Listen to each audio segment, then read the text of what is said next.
Assalamu alaikum, barkanmu da warhaka.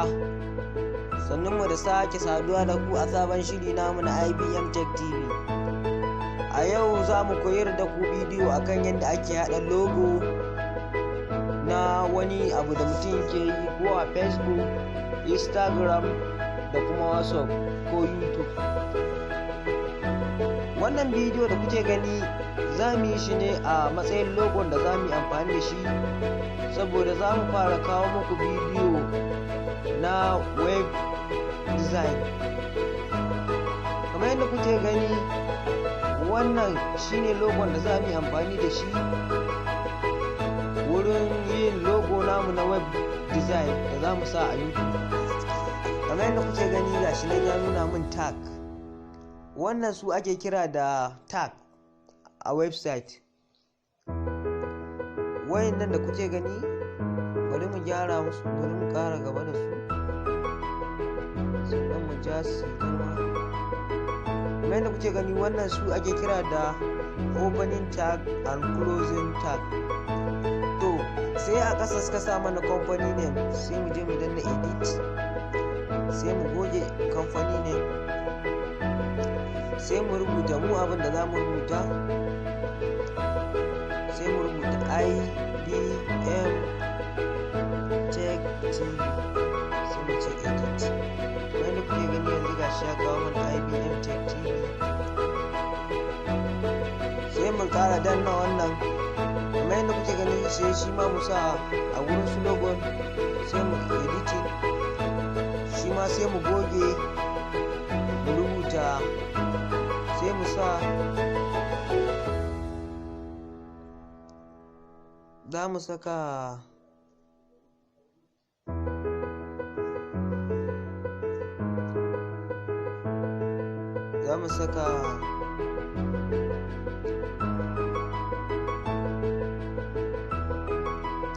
kamar yadda kuke gani, za mu sa ads, ko kuma za mu saka HTML,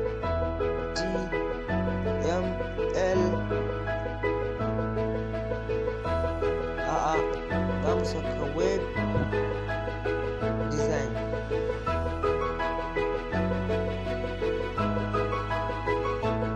Web design, sai mu danna edit, sai mu ja shi ƙara kawo shi ma wannan sai mu ja shi na tsakiya.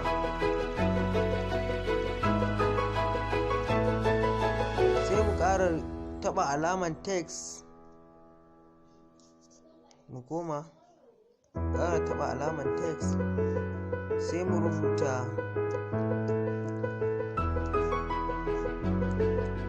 web design,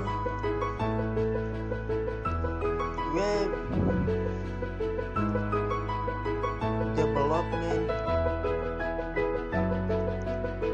web development using sai mu sa su a cikin code ɗinsu, sai mu sa haka.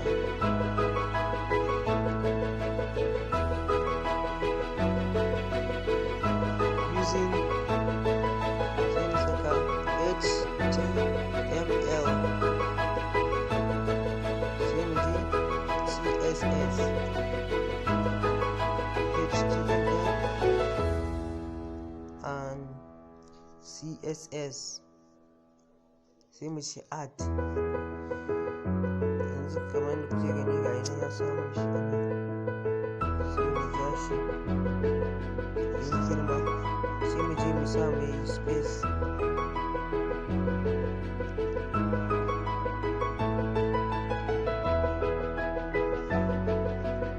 Kamar yadda kuke gani, ga yana yanzu mun yi web design.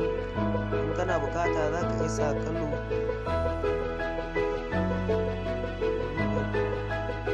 sa kallo mai kyau.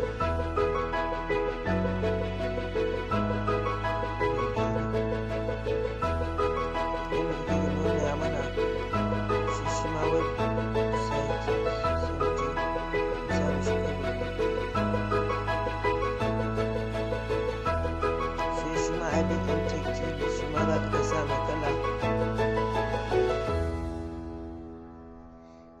wannan kalan.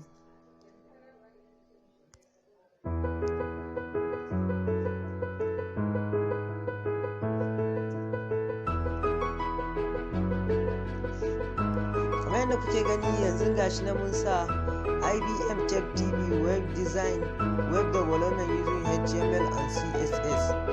To wannan shi za mu fara kawo muku bidiyo akan yadda za ka fara developing na website using HTML and CSS.